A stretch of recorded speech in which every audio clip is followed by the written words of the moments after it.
Good morning. Today we are working on math packet number 9, breaking down how we solve these different pages. On our first page, we have Bob's Super Ball bounces exactly half the height from which it is dropped. He drops the ball from the top of a building that is 64 meters tall. How high will the ball bounce on its 8th bounce? So, we're going to start way up here, and it's going to bounce down. How far down does it go? How tall is the building? How far down is it going? 64. It bounces up half the height. So on its first bounce up, which would be, this is the first bounce, how high is it going? 32, because it's bouncing halfway up. On the second bounce, how high is it going to bounce? 16. So that's our second bounce. On the third bounce,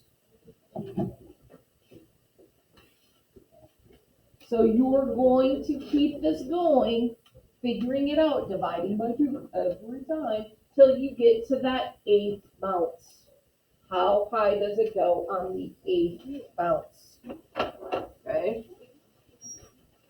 For our second,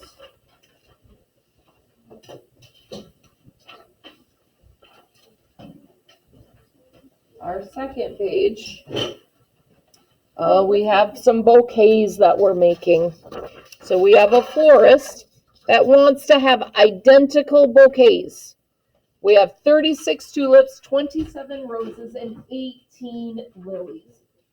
No flowers should be left over. We want to use every single flower. What is the greatest number of identical bouquets that the florist can make?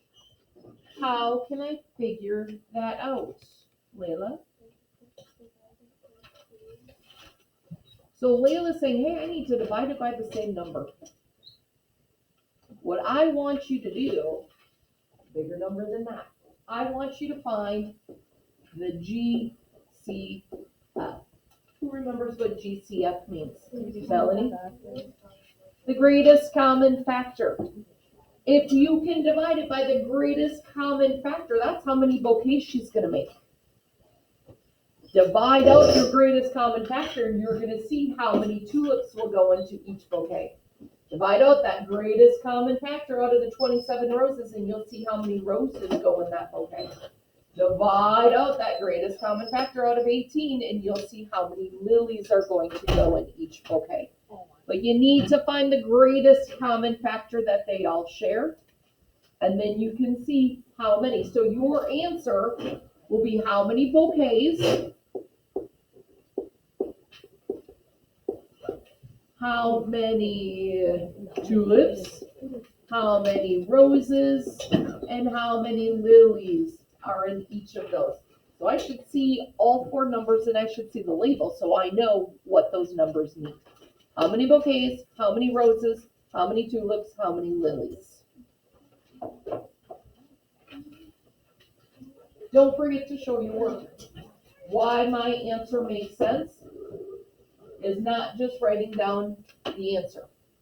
Why does it make sense? Show me what work you did to solve it.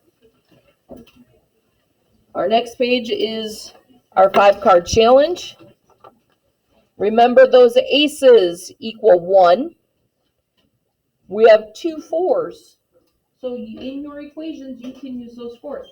I have some people in here that keep forgetting to write an equation.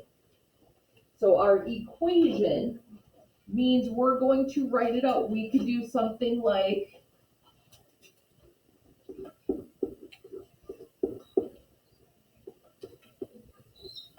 that is an equation, all in one straight line. I don't want to see 4 minus 4 equals 0, 0 plus 3 equals 3. I don't want to see 4 minus 4 is 0, 0 plus 3 equals, that's not an equation. This is the equation. Okay, so make sure you're writing out a full equation for me every time. And lucky you, I just gave you 3 points. Yay. So if you were paying attention, if you go back to watch the video, you'll have 3 points already for it. Next page is our pattern page. I had somebody say, oh, which color is green and which one's purple? Is the light green or is the light purple? Look at what it says for Math 6. Complete the table for the total blocks. Does it matter which one's green and which one's... Nope. We're just doing the total blocks. So we're going to count how many total blocks are there in our first figure. Say it louder, Layla. 9. How many total blocks in our second figure?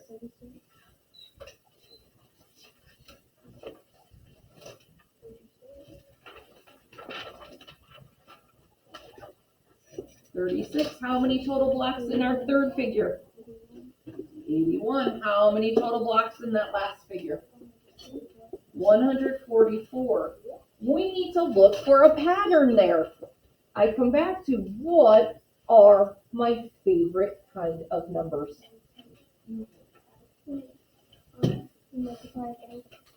What do we call it if we multiply by itself? Perfect what? Perfect squares. So, what is 9 a perfect square of? 3 squared. What is 36 a perfect square of? 6 squared. What is 81 a perfect square of? 9 squared. What is 144 a perfect square of? 12 squared. Do we see a pattern in those? 3 squared, 6 squared, 9 squared, 12 squared. I also found one where if you do like the one before the other one, so it's like 9 times 2 equals 81, 81 times 36 times 2 equals 130. Oh, no, okay. 9 times 9 equals 81. 36 times 36 equals 144. 36 times 36 equals 144? Oh, wait, no. I love that we're looking for that pattern. You know 9 times 9 is 81. That was a good thought. But unfortunately, that doesn't pan out. I'm giving you an easy pattern here. Looking at those perfect squares. 3 squared, 6 squared, 9 squared, 12 squared. Do we see a pattern with 3, 6, 9, 12? Yeah, there's a pattern there that you can follow. So follow that pattern or you're missing numbers. Next page.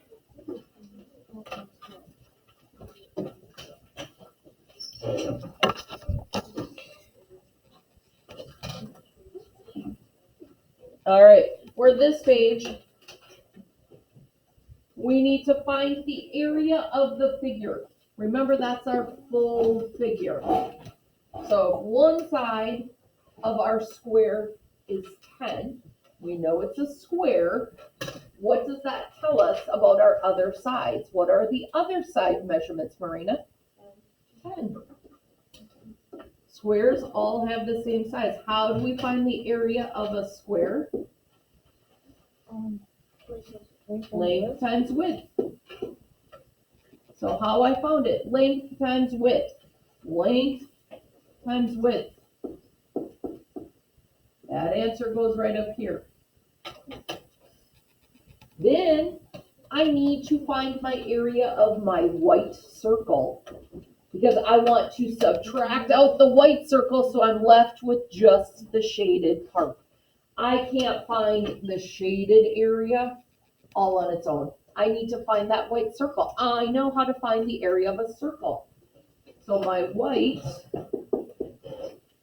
circle, how do we find the area of a circle? Who knows that formula? How do I find the area of the circle? Layla? We use pi. R squared. What's pi? Madeline? 3.14. What's r? Madeline? The radius. What is the radius of a circle?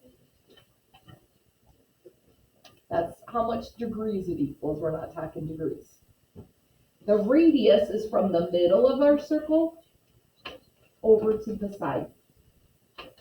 So if my full side is 10, and my radius of that circle, that's that whole thing, what would the measurement be for my radius, Melanie? 5, because it's halfway.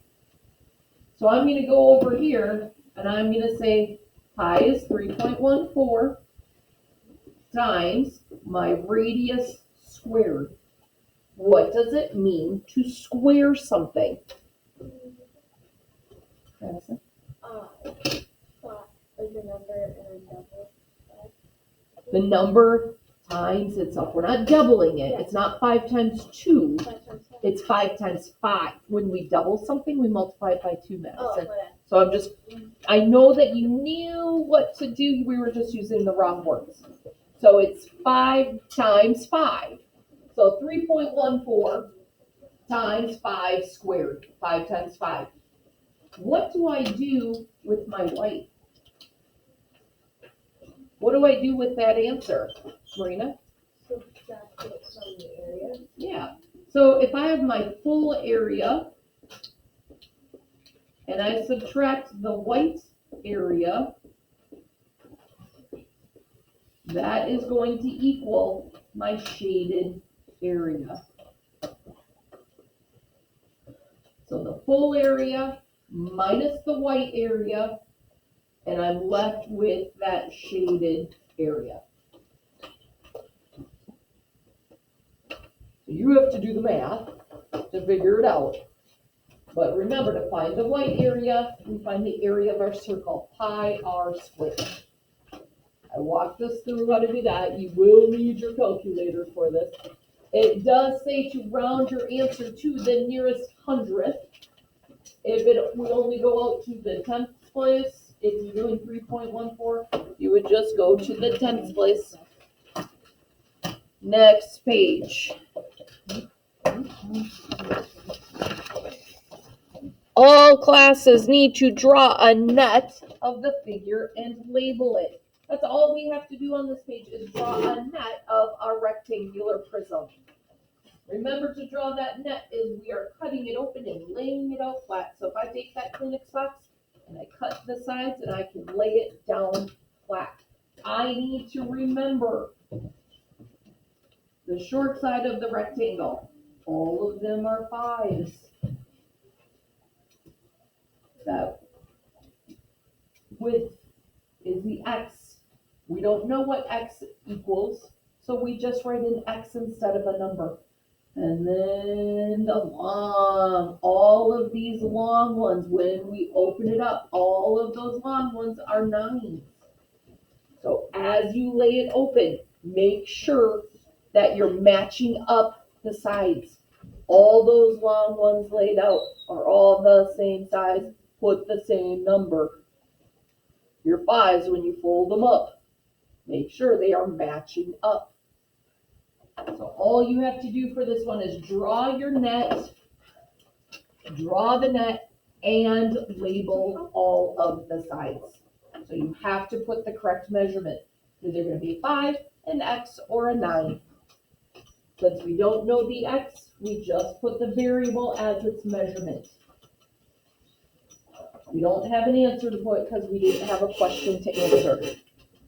So that stays blank. Now we have our volume page. We started this last time. We are going to be having volume pages every time now. Okay, so let's look at the formulas for our volumes. Anybody remember the rectangular prism? What the formula is for the volume? Layla? Nope, no pi.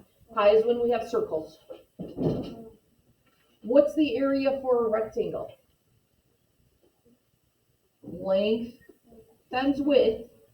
And if it's a prism, what do I add on to that? Yeah, length times width times the height. So for my cube, to find my square, it's length times width times height, or I could call it side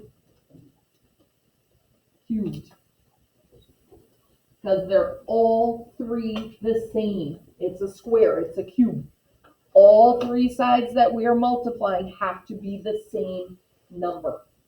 Oh, I forgot to go back to the rectangular prism. Mr. Schultz is giving us some numbers to put in. If the length is 2 and the height is 3, what will my width be?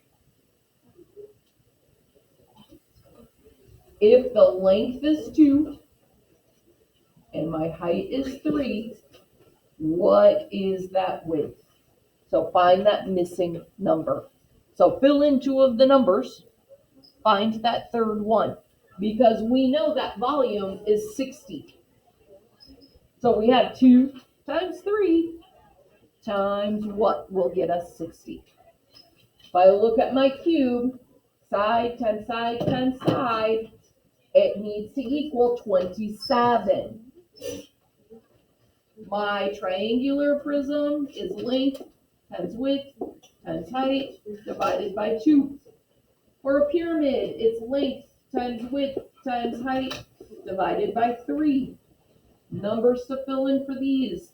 My base would be 15, and my width is 3. Here, my width is 6 and my height is 1. Just solve for that missing number. We only have to do 2 of these. The more complicated ones have those circles, and we're working with pi. Cylinders, pi r squared times the height. The radius for this one is going to be a 2. For our cone, it's pi r squared, height divided by 3. And this one, our height is a 1. And for our sphere, it's 4/3 of pi r cubed. So if you are up for a challenge, try to figure out one of those bottom ones. Those are our more challenging ones working with pi. I know we might not be finished writing down the formulas, but you can always come back to this page, to this part of the video to get all of our formulas. As we go through our year, through the rest of the packets, we're going to be getting these formulas memorized. Because the formulas always stay the same for volume. We're just changing the volume amount and the side lengths. Last page. It is another mean, median, and mode page. Mean, you add up all of them and divide it by how many we have. Mode, which number do we see the most often? And median, when we put them in order, which one is in the middle. So the first thing you do is you fill in your table. So we need to look at 7 consecutive days. So today is Tuesday, Wednesday, Thursday, Friday, Saturday, Sunday, Monday. How many minutes am I on my phone each of these days? How many minutes am I on my tablet? How many minutes am I on my computer? How many minutes am I on watching TV? So write in your minutes for every day. And then you're going to find the mean, median, and mode for the phone, mean, median, and mode for the tablet, mean, median, and mode for the computer, and mean, median, and mode for the TV. I will not accept all 4 of them having same numbers all the way across. You cannot put 30, 30, 30, 30, 30, 30, 30, 30. Okay, tablet, 0, 0, 0. I don't have a tablet. Okay, I get that. If you don't have a tablet, you can put zeros for that. Computer, we all have devices. How many minutes a day did I spend on my device? I want to see different numbers. I don't want to see the the same number going across. Why don't I want to see that same number for all of them? Melanie? We're not really having to do mean, median, and mode. Our answer is going to be the same for everything. I actually want you practicing mean, median, and mode. Really, truly put down different numbers. I get it if you don't have a tablet and you put zeros for that one, but we have 3 other ones. If you don't have a phone, I get it. Everybody has a device. Everybody watches some TV. I want to see real numbers. I want to see you truly doing mean, median, and mode. If you still have questions, I'm not sure why we're getting up. If you still have questions on the packet after watching the video, make sure you come see me. I hope you are well. I hope to see you soon. Have a wonderful day.